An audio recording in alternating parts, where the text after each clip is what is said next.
नेपालमा अमेरिकाले सामरिक अखाडा बनायो भने स्वतः रूपमा त्यहाँ के भनेदेखि त्यो आफ्नो सुरक्षामा थ्रेट भएपछि चीन पनि नेपाली भूमि आउँछ नि त नेपाल जस्तो देशले शक्ति राष्ट्र एउटा उदाउँदो शक्ति राष्ट्र अर्को एउटा भइरहेको के शक्ति राष्ट्र अमेरिकाको जस्तो द्वन्द्व भूमि नेपालले खप्न सक्छ। आज के अफगानिस्तानले खप्न सकेन, इराकले खप्न सकेन, सिरियाले खप्न सकेन, लिबियाले खप्न सकेन, नेपालले सक्छ। तर त्यसकारण के सुन्नुस् MCC at any cost pass हुन्छ भनेर भन्नुभएको छ नेपालले। त्यो त एकदम कुनै उनीहरू के भने जनताले विरोध गरिरहेका छन्। हैन यो कुरा गर्नेदेखि यिनीहरूले जुन पास गर्ने के भने घुमाउरो तरिकाले संशोधन गरेर गरेका छन्, यो एकदम के भने षड्यन्त्रमूलक कुरा हो। जनता जागरुक हुनुपर्छ, कुनै हालतमा नि के पास गर्न दिनु हुँदैन। र अब अहिले के चिन्ने समय हो। कोही के भनेदेखि हिजो ओली लगायतका खुला रूपमा अब त देख्नुभयो नि खुला एमसीसीको पक्ष हुने आम जनताले देख्यो यिनीहरू के भनेदेखि आफ्नो निस्वार्थको लागि राष्ट्रलाई पनि के सङ्कटमा पार्ने पछि पर्दैन भन्ने भयो। अब अहिले के नयाँ मुल्लाको रूपमा केही संशोधन गरेर गर्ने भन्छ भने ती पनि एउटै सिक्काका दुईटा पाटा हुन्। एसिया महादेश अहिले एसिया महादेश अब एउटा के हिजो युरोप शक्तिको केन्द्र थियो भने, युरोप अमेरिका शक्तिको केन्द्र थियो भने अब एसिया महादेश एउटा के शक्तिको केन्द्र बन्दैछ। त्यो शक्ति सन्तुलनको फेरबदल हुँदैछ। हैन हो, शक्तिको केन्द्र के त्यहाँबाट के युरोप अमेरिकाबाट के भनेदेखि एसियामा के सर्दैछ।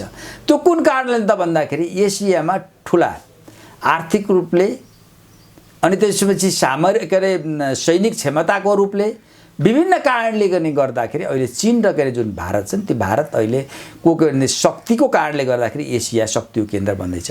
अब भारत अमेरिका के चाहन्छ त भन्दाखेरि चीन र भारतलाई झगडा लगाएर त्यहाँ युद्धमा के भनेदेखि धकेल दिएर यहाँ आफ्नो भूमिका बढाइराख्ने र आफ्नो के भनेदेखि जुन एक नम्बरको ताज छ नि त्यसलाई बचाइराख्ने भनेपछि रुसको मध्यस्थताले म त्यही भन्दैछु के प्रभाव पार्छ। हैन त्यही भन्दैछु त्यो भएको हुनाले त्यो रणनीतिमा अमेरिका के रहेको थियो।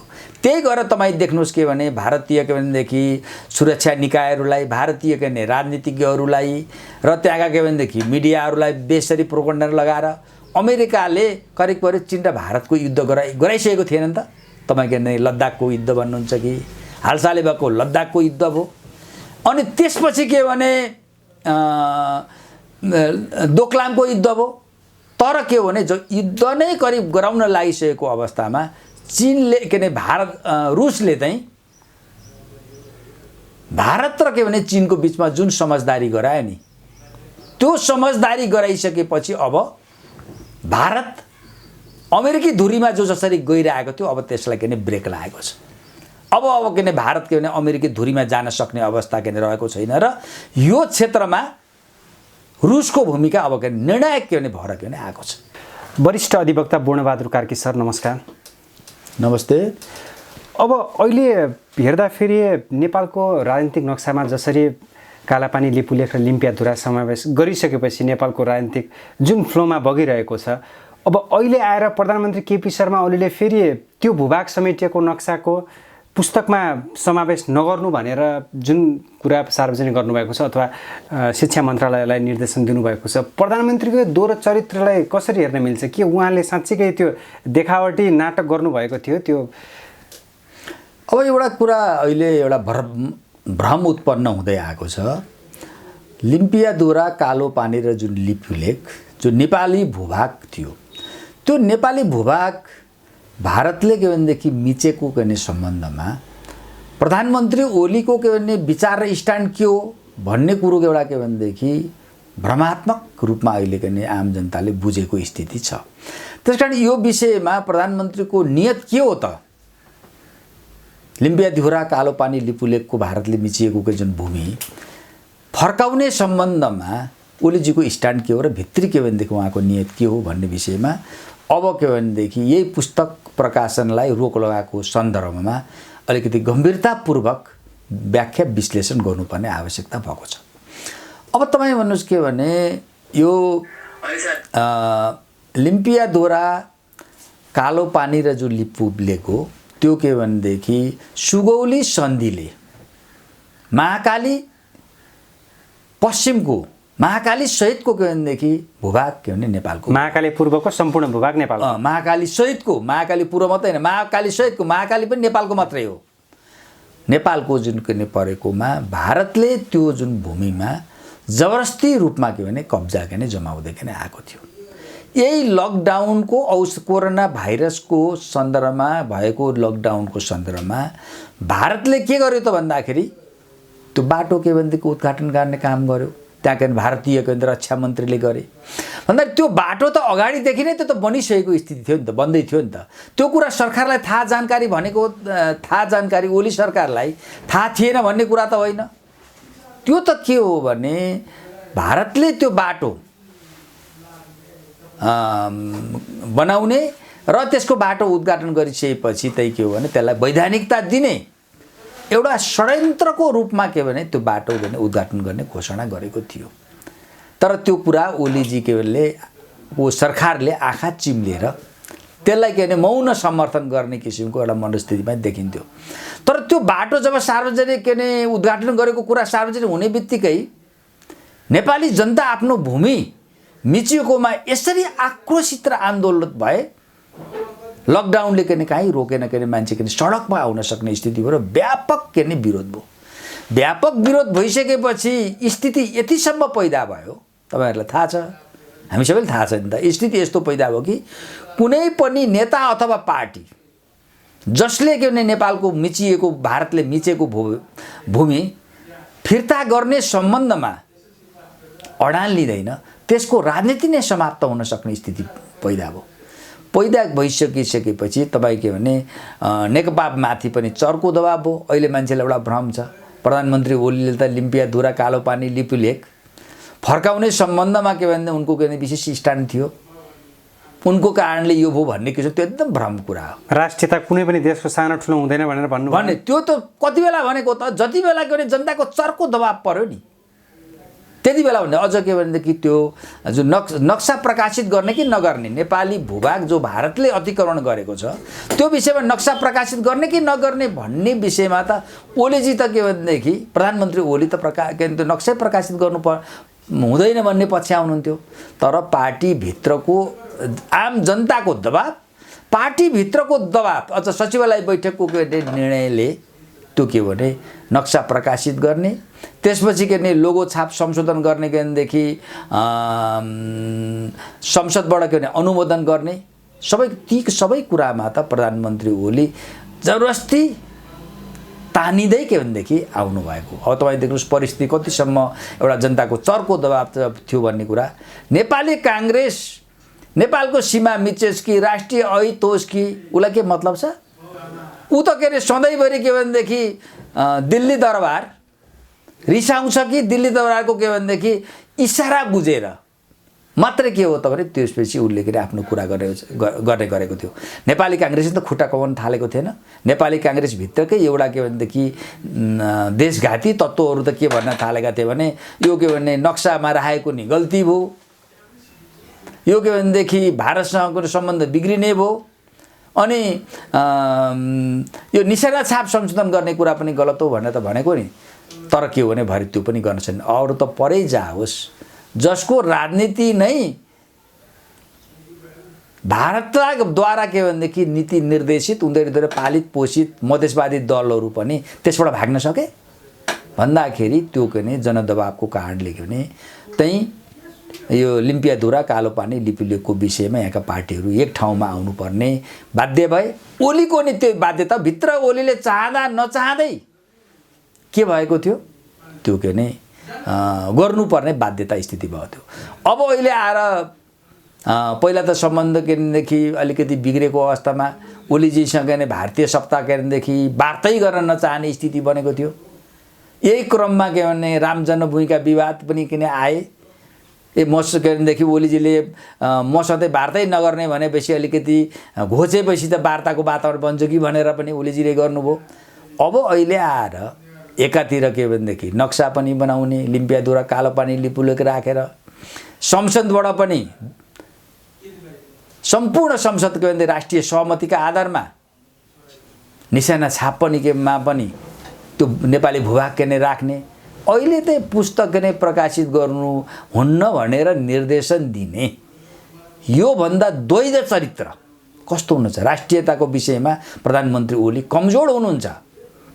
उहाँको यो के भनेदेखि राष्ट्रियताको पक्षमा भारतलाई चिडाएर नेपालको राष्ट्रियताको सुरक्षा गर्ने पक्षमा उहाँ हुनुहुन्न भन्ने कुरो यो घटनाले के भने देखाउँछ। भनेपछि विगतको त्यो अडानबाट पछाडि हट्नु पछाडिको पर्दा पछाडिको रहस्य के छ? होइन, त्यो चाहिँ के हो भने ओली, अब अझ तपाईँले यहाँबाट बुझ्नुहोस्, प्रधानमन्त्री ओली भनेको भारतको राष्ट्रिय हितलाई तिलन्जाली दिएर भारतीय हितको लागि काम गर्ने व्यक्ति हुन् भन्ने कुरा त तपाईँ अलिकति इतिहास लामो पढ्नै पर्दैन। एन्टी इन्डियन सेन्टिमेन्ट कलेक्ट गरेर हिजोको दिनमा उहाँले जित्नु भएको थियो अथवा प्रधानमन्त्री बन्नुभयो। जस्तो के भने ओलीजीको नाकाबन्दी विरुद्ध यथार्थ कुरा तपाईँ बुझ्नुहुन्छ भने जति बेला के हो भने यो महाकाली सन्धिको विषयमा तत्कालीन अवस्थाको के भनेदेखि नेकपा एमालेका नेता मदन भण्डारीले चर्को विरोध गरिसकेपछि त्यही विरोधको गरेको क्रममा उहाँको रहस्यमय जीव दुर्घटनामा हत्या भयो।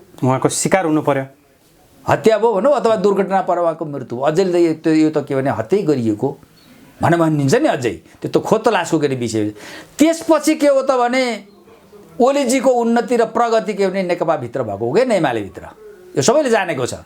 त्यसपछि त्यसको परिणाम नै महाकाली सन्धिमा गराउनमा ओलीजीको निर्णायक रोल लियो। तपाईँले यसरी हेर्नुहुन्छ भने त प्रधानमन्त्री ओली कहाँदेखि के भनेदेखि प्रमुख प्रतिपक्ष दल त्यति बेला तयार नभएको भए महाकाली सन्धि पास हुन दिएन। त्यसकारण के हो भने यो कुरा बुझ्न जरुरी छ। उहाँ चाहिँ एउटा प्रधानमन्त्री ओली चाहिँ जनतालाई वास्तवमा एउटा काम गर्ने भित्र के पर्दा पछाडि जनतालाई एउटा भ्रम दिने, तर त्यो सधैँभरि त भ्रम दिन सकिन्छ। आखिर त्यो त काहीँ न काहीँ त के भनेदेखि गलत कुरा झुट्टा कुरा त के पर्दाफास भइहाल्छ। अहिले त्यो पर्दाफास के भने भएको के स्थिति हो। त्यसो भए अहिले आएर फेरि चीनले नेपाली भूभाग मिच्यो अथवा चीनले नेपाली भूभागमा जुन अतिक्रमण गराएर त्यहाँ भवनहरू निर्माण गर्यो भनेर एक किसिमको प्रचार भयो, तर परराष्ट्रले फेरि खण्डन गर्यो, कुनै पनि किसिमको अतिक्रमण भएको छैन भनेर भन्यो। फेरि कङ्ग्रेसले पनि अलिकति उत्तेजित बनाउने जस्ता काम गर्यो, अनि मेन स्ट्रिम मिडियाहरूले पनि त्यस्तै खालको कुराहरू गर्यो। यसलाई कसरी हेर्न मिल्छ फेरि? अब यो त हेर्नुहोस् कि यो घटनाको अलिकति प्रकृतिको तपाईँ जानुहोस्। हुम्ला जिल्लाको नाम्खा गाउँपालिकामा लिमी उपत्यकामा त्यहाँ के भनेदेखि नेपाल र चीनलाई के छुट्याउने दुईवटा सिमाना स्तम्भहरू छन्, 12 नम्बर र 11 नम्बर। 12 नम्बरको सीमा स्तम्भ के भनेदेखि भेटिएको, तर 11 नम्बरको सीमा स्तम्भ चाहिँ के भन्छ भने अहिले हराएको छ। त्यही सीमा स्तम्भ गायब बनाएर चीनले नेपाली भूभागभित्र के भने भवनहरू निर्माण गर्यो भनेर के भनेदेखि हल्ला र चर्चा चाहिँ चलाइयो। त्यो पनि कहाँबाट भयो त हल्ला र चर्चा भन्दाखेरि हुम्ला जिल्लाका सहायक प्रमुख जिल्ला अधिकारी हुत्तराज हमालले किसिमको कुराहरू यो पनि चर्चा गर्ने गरे। त्यसपछि यहाँ के हो त त्यो चाहिँ त्यस्तो हल्ला गरिसकेपछि यहाँ खास गरेर केही मिडियाहरू, ठुला मिडियाहरूले पनि त्यसलाई धेरै चर्काउने हिसाबले नेपालको भूभागमा चीनले के मिचेर भवन बनायो भनेर ठुला मिडियाले के बोले। त्यस्तै गरेर काङ्ग्रेसले त के भने के बोलेर भन्दाखेरि चीनले के भने नेपालको भूभाग के भने मिचेको छ भनेर त्यसको लागि नै उसले प्रोपोगन्डा नै गर्यो। तर अब अहिले आएर के यथार्थ बुझ्दाखेरि के हो भने 12 नम्बर के भनेदेखि सीमा स्तम्भ नि छँदैछ, हराएर बेपत्ता पारिएको भनेको 11 नम्बरको सीमा स्तम्भ नै अहिले भेटिएको भन्ने कुरा त आयो नि, आएन? आएछ। आउँदाखेरि त्यो सीमा स्तम्भको बाट चीनको भूभागतर्फ यी के भने भवनहरू, चीनले भवनहरू बनाएको, चीनले त्यो कुरा त भनेको नि छ हैन? आयो।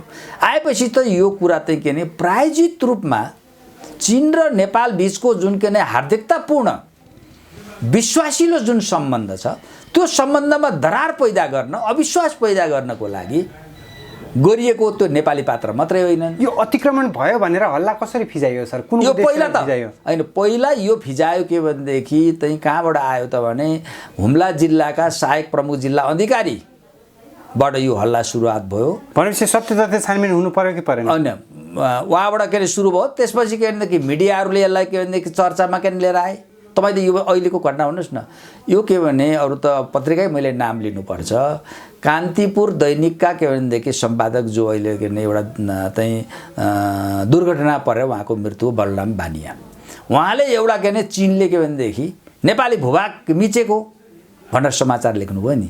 त्यसपछि के भनेदेखि यो घटना पनि के भने चिनले नेपाली भूभाग मिचेको छ भनेर प्रमुखता साथ कान्तिपुर दैनिकले नै प्रकाशित गर्यो। त्यसपछि काङ्ग्रेसले पनि त्यो विषयलाई के भने कुरा उठायो। यहाँका खास गरेर के भनेदेखि भारतीयहरूद्वारा प्रभावित निर्देशित, पश्चिमा अमेरिकनहरूद्वारा प्रभावित निर्देशित व्यक्तिहरूले पनि यसलाई निकै चर्चाउने कोसिस गरे। ती लेखक पनि छन्, पत्रकार पनि छन्, राजनीतिज्ञ पनि छन्, विभिन्न व्यक्तिहरू छन् नि। यसले के देखाउँछ भने यो प्रायोजित घटना चाहिँ चीनसँगको सम्बन्धमा के भने खलल पैदा गर्ने, अझ यसलाई यसको मुख्य उद्देश्य भनेको चीन र नेपाल बीचको हार्दिकतापूर्ण सम्बन्धमा दरार ल्याउनु। अझ यसरी प्रश्न हो, यो चाहिँ के हो भने अहिले एउटा तपाईँले भन्छन् नि सिँगारी पनि कराउनु बाख्रा पनि हराउनु भनौँ।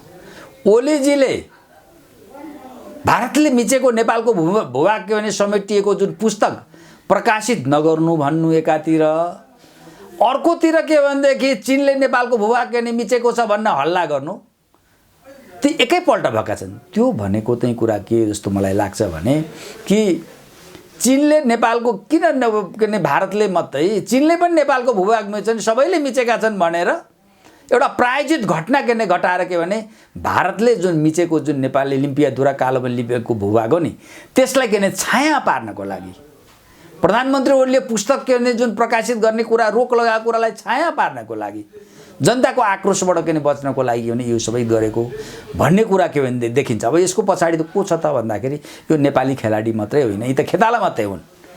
यिनीहरूले त आफ्ना मालिकहरूले गरेको निर्देशन अनुसार यिनीहरू के भने भूमिका निभाउने गरेका छन्। यहाँ धेरै के भने पत्रकार पनि त्यस्तो भूमिका छन्, यहाँ मिडिया पनि त्यस्ता भूमिकामा छन्। जस्तो तपाईँ भन्नुहोस् के भने यो चीनसँग के भनेदेखि अब भूभाग मिचिएको भनेर यसको पर्दा पछाडिको बाह्य शक्तिको भूमिका छ। एउटा त भारतीयहरू पनि छन् यसको पछाडि, अर्को त के भने अहिले के भने अमेरिका पनि। जस्तो अमेरिका अहिले यो कुरालाई विशेष जोडका साथ किन यसले उठाए, चीनले नेपाली भूभाग के भने मिच्यो भनेर उठाइरहेको छ भने यसको कारण के भने अमेरिका एमसीसीको के भने भर्याङ चढेर नेपाललाई एउटा सामरिक अखडा बनाउन चाहन्थ्यो, तर नेपाली जनताको चर्को विरोधको कारणले त्यो पास गर्न सकिरहेको छैन।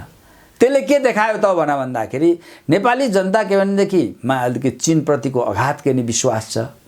त्यो विश्वासमा दरार पैदा नगरिकन चीन र नेपालको बीचमा के भनेदेखि को सम्बन्धलाई तिक्तता सिर्जना नगरिकन यो अहिलेको के भने जुन एमसीसी पास गर्ने कुरा छ त्यो कुरा पनि के भनेदेखि यसलाई लाई सहयोग पुग्न सक्दैन।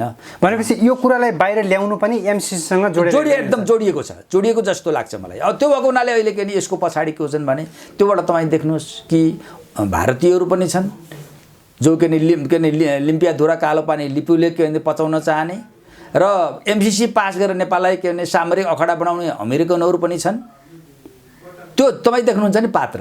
अहिले भने नेपाली काङ्ग्रेसले किन गर्यो त भन्छ, एउटा नबुझिकन सीमा जस्तो एउटा फेरि सीमा भनेको कुरा के हो भने काहीँ सीमा मिच्यो भने जनताले जसले पनि कुरा उठाउनुपर्छ। जहाँ के भने सरकारको आधिकारिक निकाय हुन्छ नि त्यो के त्यो सिडिओले बोल्दै हिँड्ने हो, अनि सहायक सिडिओले बोल्दै हिँड्ने हो, कुनै पुलिसको अधिकारीले बोल्ने कुरा हो, उसले रिपोर्ट दिने हो। त्यो त बोल्ने के हो त कूटनैतिक सम्बन्धको सम्बन्धमा त परराष्ट्र मन्त्रालयले बोल्नुपर्छ पर्दैन, उनीहरूले हताहतार किन बोले? जब के भने त्यो कुरामा के भने जस्तो काङ्ग्रेस त अहिले के भने निर्देशित रूपमै त्यसलाई तर्काउन लागेको थियो, तर अहिले के भने पानीको फोका जस्तो भयो। जब अहिले हेर्दाखेरि त के भयो, 12 नम्बरको स्तम्भ पनि भेटिएको छ, 11 नम्बर स्तम्भ पनि भेटिएको छ। चीनले त आफ्नै भूभागतर्फ के भनेदेखि भवनहरू बनाएको छ भनेपछि अहिले त के नेपाल सरकारले के पनि गर्यो त खण्डन पनि गरिसक्यो नि, हाम्रो भूभागमा होइन हाम्रो भूभाग यथावत छ भनेपछि यो चाहिँ के भनेपछि चीन विरोधी कदम उत्तेजित बनाउनको लागि त्यो घटना रचिएको थियो। एकदम त्यसमा नेपाली पात्रहरू चिनिया दूतावासमा पनि नाराबाजी भएको थियो। यो नेपाली पात्रहरू प्रयोग भए। यसको पछाडि चाहिँ अन्तर्राष्ट्रिय शक्तिमा भारत र के भनेदेखि अमेरिका लगायतका पश्चिमा शक्तिहरू थिए र पश्चिमा शक्ति र भारतीयहरूको जुठो पूर्वमा बाँचेका नेपाली विभिन्न आवरणमा रहेका व्यक्तिहरूले यसलाई के भने विशेष उछाल्ने कोसिस गरिरहेको थिए, तर त्यो षड्यन्त्र अहिले पर्दाफास भएको छ। अहिले एमसिसीको जुन कुरा उठिरहेको छ अहिले, अब परिमार्जित ढङ्गबाट एमसिसी पारित हुनुपर्छ भनेर जुन उद्देश्यसहित नेकपा सरकारले अगाडि कुरा सारिरहेको छ, यसले गर्दा नेपाल र चीन बिचको सम्बन्ध कस्तो हुन्छ, भविष्यमा कस्तो होला जस्तो लाग्छ तपाईँलाई? अब हेर्नुहोस्, यो अहिले एमसिसी केही सुधार गरेर पास गर्ने भन्ने कुरा यो केदेखि एकदम नितान्त अति गलत कुरा हो। एमसिसी नेपालले चाहँदैमा एमसिसी परिमार्जित हुँदैन, होइन परिमार्जित गर्देला। अब के भने नियत हो क्या। एमसिसीको आवरणमा अमेरिका नेपाल के को लागि आउँदैछ? नेपाललाई उता के भने सामरिक अखडा बनाउन आउँदैछ, नेपाललाई चीन विरोधी अखाडा बनाउन के भनेदेखि अमेरिका आउँदैछ भने त्यहाँ के नि केही धाराहरू चेन्ज गरेर त्यसले केही त्यसको हुनेवाला छैन। त्यसकारण त उसको नियतै खराब नियत छ भने एमसिसी त के भने सुधार गरेर पास गर्ने भन्ने जसले भन्छ नि, बाहिर देखाउने कुरा एउटा भने अल कुरा हो, होइन त्यसलाई पास गर्ने लिएर आएको छ भने के भने ती पनि के हो त भने राष्ट्रघातीहरू, ती पनि के भनेदेखि अमेरिकनहरूलाई कुनै न कुनै हिसाबले। भनेपछि एमसिसी पास गर्न चाहने तत्त्व भनेको राष्ट्रघाती तत्त्व। राष्ट्रघाती किनभने जस्तो भन्नु राष्ट्रघाती मैले भने किन भनेको भने अब एमसिसी केही समय अगाडिसम्म देशको हित विपरीत छ भनेर भन्ने केही नेताहरू पछिल्लो समयमा आएर फेरि एमसिसीकै पक्ष पोषण गर्न लागेका हुन्छ। अब यो दोहोरो छ। अहिले मैले सुन्नमा आएको के कुरा छ भने अहिले अमेरिकासँगको अन्तर्राष्ट्रिय सम्बन्धको लाई पनि एउटा कूटनैतिक भाषामा बोल्दाखेरि साह्रै के भने नेगेटिभ असर नपरोस्, त्यसको कारण के भने यसलाई विचार गरेर पास गर्नुपर्छ बाहिर भन्ने, तर रियल भित्र अर्थमा त पास नगर्ने भन्ने कुरा ती जुन नेताहरू हिजो बोल्दैछ नि उनीहरूले भनेको भन्ने मैले सुनेको छु। अब त्यो भन्ने ठिकै छ, केही छैन, तर जनता भने सजग र सचेत के भने हुनुपर्छ। कसरी बढ्छ अबको नेकपाको यात्रा 2.5 वर्षको? अब हेर्नुहोस्, अब अहिले नेकपा भित्रको के भनेदेखि जुन शक्ति सङ्घर्ष अहिले के मन्त्रीमण्डल पुनर्गठन चरम बिन्दुमा छ। अब प्रधानमन्त्री ओली अहिले के भनेदेखि पार्टीभित्र धेरै कमजोर भएको स्थिति कि सचिवालय बैठकमा पनि के भनेदेखि सचिवालय पनि अलमत नपरेको, स्थायी समितिमा पनि अलमत नपरेको होइन, र एकदम कमजोर स्थितिमा र आम जनतामा पनि ओलीको जुन छवि छ त्यो छवि एकदम के नि बिग्रेको अवस्थामा छ। तैपनि ओली के ने अन्तिमसम्म आफ्नो शक्तिलाई के भनेदेखि संरक्षण गर्न अथवा शक्तिलाई के भने बचाउनको लागि अझै आफ्नो प्रभावलाई के भनेदेखि बचाइराख्नको लागि अहिले पनि मन्त्रीमण्डलमा आफ्नो अनुकूलको मन्त्रीमण्डल बनाउन के भनेदेखि प्रधानमन्त्री ओली कोसिस गरिरहेका छन्। अब अर्को पछि जो ओली विरोधी के भनेदेखि नेताहरू छन् उनीहरू के भनेदेखि यो मौकामा ओलीलाई एउटा पार्टीको के ने नियन्त्रणभित्र अनुशासनभित्र के ने लिएर आउनुपर्छ र अब ओलीलाई नै अहिले प्रधानमन्त्रीबाट हटाउन सक्ने स्थिति नभए पनि मन्त्रीमण्डल चाहिँ करिब के भनेदेखि अलिकति जनतालाई डेलिभरी दिने किसिमको सरकार मन्त्रीमण्डल बनोस्, जसले गर्दाखेरि नेकपाको बिग्रिदो छवि छ आम जनताको बिचमा त्यसलाई केही सुधार गर्न सकियोस् भन्ने दिन चाहिँ त्यही बिचको अहिले सङ्घर्ष भइरहेछ। तपाईँ देख्नुहुन्छ कि मन्त्रीमण्डलमा के भनेदेखि अहिले तानातान भइरहेको स्थिति भनेर तपाईँले सुन्नुभएको छ, त्यही चलिरहेको छ। अब कसरी अगाडि बढ्छ, तर अहिले प्रधानमन्त्री ओली चाहिँ धेरै कमजोर स्थितिमा भएको, पार्टीबाट विद्रोह गर्न सक्ने स्थिति नभएको हुनाले करिब अब चाहिँ के भनेदेखि मन्त्रीमण्डलको पुनर्गठनमा पनि हिजोको जस्तो ओलीको के भने एक छत्र एकाधिकार हुँदैन कि भने जस्तो परिदृश्यहरू देखिन थालेको छ। अहिले ओलीको गलत कदमकै कारण जनताहरूको आक्रोश अहिले जसरी मुखरित भएको हो अथवा सडकमा जसरी सङ्घर्ष चलिरहेको छ, यसलाई कसरी हेर्नुहुन्छ जनताहरूको आक्रोश? अब हेर्नुहोस्, यो अहिले त तपाईँले देख्नुहुन्छ के भने ओली चौतर्फी रूपमा असफल के भने भएका छन्। चौतर्फी रूपमा के भने ओली अहिले के भने असफल भएका छन्। भ्रष्टाचारको दलदलमा के नराम्रोसँग फसेको छ। अहिले लकडाउन भएर मात्रै हो जनताको आक्रोश चाहिँ ओलीप्रति के भनेदेखि चरम चुलीबाट के भनेदेखि अगाडि बढिरहेको छ। यति बेला के भने त्यो स्थिति भएको हुनाले अहिले त तपाईँलाई सीमित मात्र बाहिर देखिरहेछ नि, यो त के भने कुनै पनि ठाउँमा बेलामा एउटा विस्फोटक रूप लिने सम्भावना छ।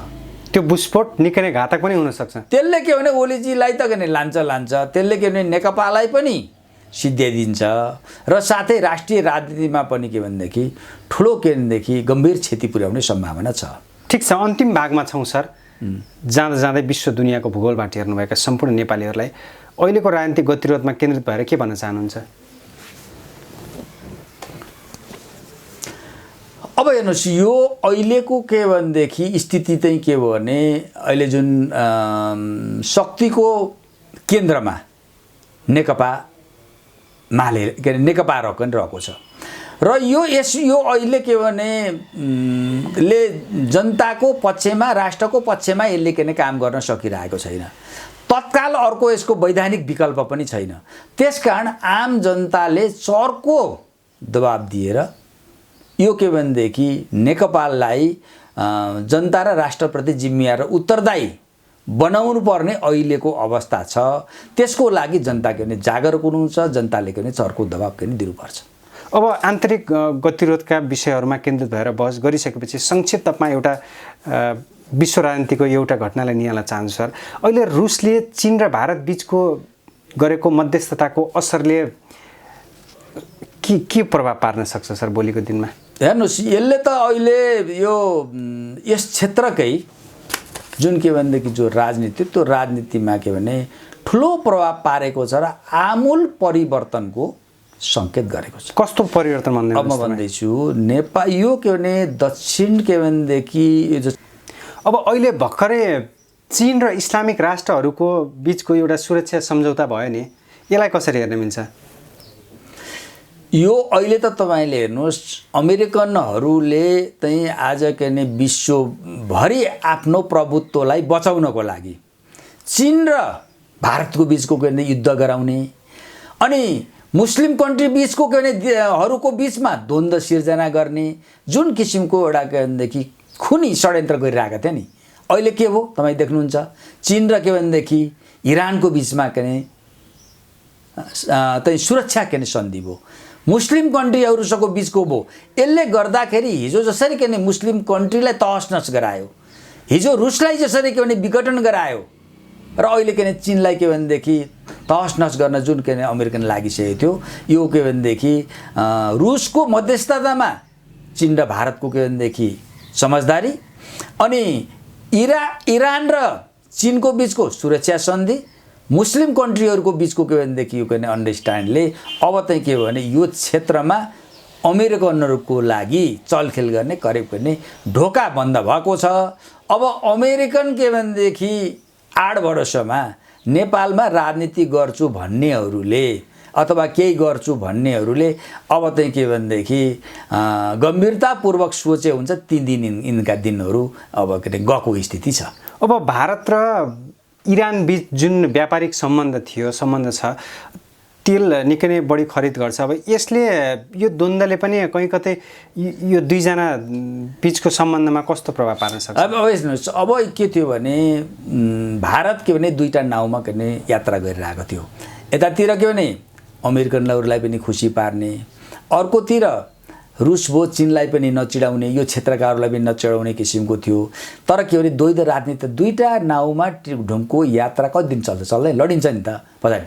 अब अहिले भारत एउटा बाध्य भएर केमा आएको छ भने अब के भने भारत अमेरिकनहरूको के भनेदेखि डुङ्गामा जुन टेकेर यात्रा गर्ने त्यसलाई किने छोड्ने किने बाध्य भएको छ।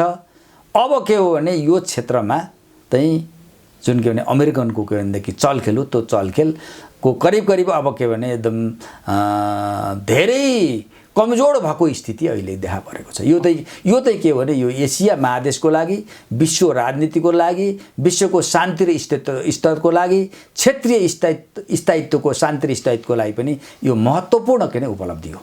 हस्, समय र विचारको लागि हार्दिक आभार व्यक्त गर्न चाहन्छु। धन्यवाद।